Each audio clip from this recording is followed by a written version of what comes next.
Hi all, അസ്സലാമലൈക്കും. Welcome back to Silnas kitchen.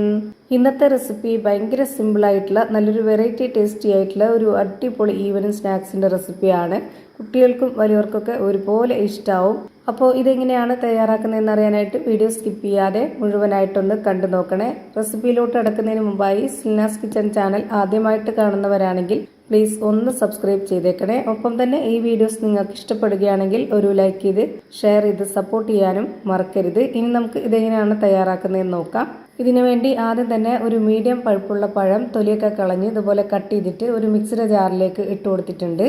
ഇനി ഇതിലേക്ക് ഒരു അര കപ്പ് അളവിൽ പശുവിൻ പാലാണ് ഒഴിച്ചു കൊടുക്കുന്നത്. തേങ്ങാപ്പാലായിരുന്നാലും കുഴപ്പമില്ല. പിന്നെ നല്ലൊരു മധുരത്തിന് വേണ്ടിയിട്ട് ഒരു അര കപ്പ് അളവിൽ പഞ്ചസാരയും ഇട്ട് കൊടുത്ത് ആ ഒരു മധുരത്തിനെ ബാലൻസ് ചെയ്യാനായിട്ട് ഒരു നുള്ള് ഉപ്പും ഇട്ട് കൊടുത്തതിന് ശേഷം ഇത് നന്നായിട്ടൊന്ന് അരച്ചെടുത്ത് മാറ്റി വയ്ക്കാം. എന്നിട്ടിനി അടുത്തതായിട്ട് നമുക്ക് പൊട്ടുകടലയാണ് ആവശ്യമായിട്ടുള്ളത്. 250 ml കപ്പിൻ്റെ അളവിൽ ഒരു കപ്പ് പൊട്ടുകടല എടുത്തിട്ടുണ്ട്. അതും മിക്സിയുടെ ജാറിലേക്ക് ഇട്ട് കൊടുക്കാം. ഇനി നല്ലൊരു മണത്തിന് വേണ്ടിയിട്ട് ഒരു 3 ഏലക്കയും കൂടെ ഇട്ട് കൊടുത്തതിന് ശേഷമാണ് ഇത് നല്ല പോലെ ഒന്ന് പൊടിച്ചെടുക്കുന്നത്. അങ്ങനെ ഞാനിവിടെ ഇത് നന്നായിട്ട് പൊടിച്ചെടുത്തു. അത് നമുക്കൊരു ബൗളിലേക്ക് ഇട്ട് കൊടുക്കാം. ഇനി നമുക്ക് നേരത്തെ മിക്സിയുടെ ജാറിൽ അരച്ച് വെച്ചിരുന്ന ആ ഒരു പഴം മുഴുവനായിട്ടും ഇതിലേക്ക് ഒഴിച്ചു കൊടുക്കാം. ഈ പലഹാരത്തിന് വേണ്ടിയിട്ട് പഴം എടുക്കുമ്പോൾ മീഡിയം പഴുപ്പുള്ള പഴം വേണം എടുക്കാനായിട്ട്. നന്നായിട്ട് പഴുത്ത് പോയി കഴിഞ്ഞാൽ പിന്നെ അത് നമുക്ക് പൊട്ടുകടലയൊക്കെ ആയതുകൊണ്ട് ഇത് നല്ല സ്മൂത്തായിട്ടാണ് ഇരിക്കുക ഈ ഒരു ബാറ്റർ. അപ്പോൾ ഒരുപാട് പഴുപ്പ് കൂടിയ പഴമാണ് എടുക്കുന്നതെങ്കിൽ നമുക്കിത് ചുട്ടെടുക്കാനൊക്കെ ഭയങ്കര ബുദ്ധിമുട്ടായിരിക്കും. ഈ മാവ് കുറച്ച് ടൈറ്റ് ആയിട്ടിരിക്കുന്നതുകൊണ്ട് തന്നെ ഇതിലേക്ക് ഒരു അര കപ്പ് അളവിൽ കൂടെ പശുവിൻ പാല് ഒഴിച്ചു കൊടുത്തിട്ടുണ്ട്. എന്നിട്ട് ഇത് നന്നായിട്ടൊന്ന് ഇളക്കി കൊടുക്കുന്നുണ്ട്. ഞാനിതിലേക്ക് അരച്ച് ഒഴിച്ചിട്ടുള്ള ആ ഒരു പഴത്തിൻ്റെ മിക്സ് ചെറുതായിട്ട് കട്ടയായിട്ടൊക്കെ കിടപ്പുണ്ട്. അത് കുഴപ്പമില്ല, പഴമായതുകൊണ്ട് നമുക്ക് കടിച്ച് കഴിക്കാനായിട്ട് ഭയങ്കര ടേസ്റ്റ് ആയിരിക്കും. ഇനി അടുത്തതായിട്ട് ഇതിലേക്ക് ചിരകിയ തേങ്ങ മിക്സിയുടെ ജാറിലൊന്ന് ക്രഷ് ചെയ്തിട്ട് ഇതിലേക്ക് ഇട്ട് കൊടുക്കുന്നുണ്ട്.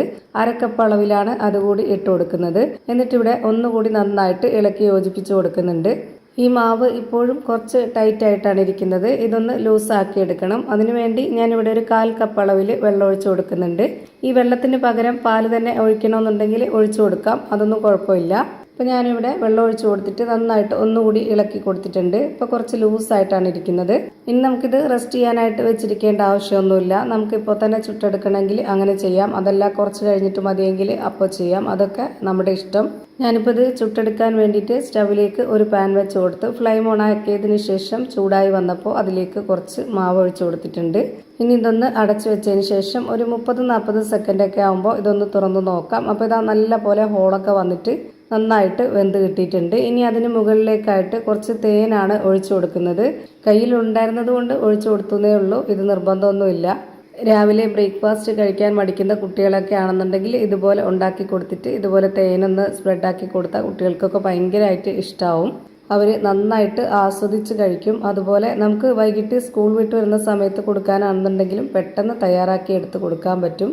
ഭയങ്കര സിമ്പിളായിട്ടുള്ള ഒരു റെസിപ്പിയാണിത്. അതുപോലെ നന്നായിട്ട് സോഫ്റ്റായിട്ട് നല്ല പഞ്ഞി പോലെ ഇരിക്കുകയാണ്. ഇപ്പോൾ ഒരെണ്ണം ഞാനിവിടെ ചുട്ടുമാറ്റി വീണ്ടും ഒരു കയ്യിൽ മാവ് ഒഴിച്ചു കൊടുത്തു. എന്നിട്ട് ഇതുപോലെ അടച്ചു വെച്ചതിന് ശേഷം നിറയെ ഹോളൊക്കെ ആയിട്ട് വെന്ത് വരുന്ന സമയത്ത് ഇതിലേക്ക് കുറച്ച് തേൻ ഒഴിച്ചു കൊടുക്കുന്നുണ്ട് ഇതുപോലെ. എന്നിട്ടൊന്ന് നന്നായിട്ട് സ്പ്രെഡ് ചെയ്ത് കൊടുക്കുന്നുണ്ട്.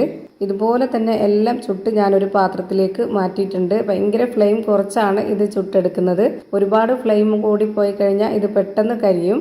അതുകൊണ്ട് ഒരേ ഫ്ലെയിമിൽ തന്നെ ആദ്യം വെച്ചിരുന്നു കഴിഞ്ഞാൽ പിന്നെ നമുക്ക് എല്ലാം ചുട്ടെടുക്കുമ്പോഴും ആ ഒരു ഫ്ലെയിമിൽ തന്നെ വെച്ചിരുന്നാൽ എല്ലാം ഒരുപോലെ കിട്ടും. ഇപ്പോൾ ഇതാ നല്ല സിമ്പിളായിട്ടുള്ള നല്ല അടിപൊളി ടേസ്റ്റി ആയിട്ടുള്ളൊരു കിഡിലൻ പലഹാരം റെഡിയായി കിട്ടി. അപ്പോൾ ഇത്രയേ ഉള്ളൂ ഇന്നത്തെ വീഡിയോ ഇഷ്ടമായാൽ ലൈക്ക് ചെയ്യാനും കമൻറ്റ് ചെയ്യാനും ഷെയർ ചെയ്യാനും മറക്കരുത്. അതുപോലെ തന്നെ ഞാനിടുന്ന പുതിയ വീഡിയോസ് നോട്ടിഫിക്കേഷനായിട്ട് കിട്ടുന്നതിന് വേണ്ടി സബ്സ്ക്രൈബ് ചെയ്ത് ബെല്ലൈക്കൺ അമർത്തി അതിൽ ഓൾ എന്ന ഓപ്ഷൻ എനേബിൾ ചെയ്ത് കൊടുക്കാനും മറക്കരുത്. പുതിയൊരു വീഡിയോയുമായി വീണ്ടും വരും. Thank you for watching.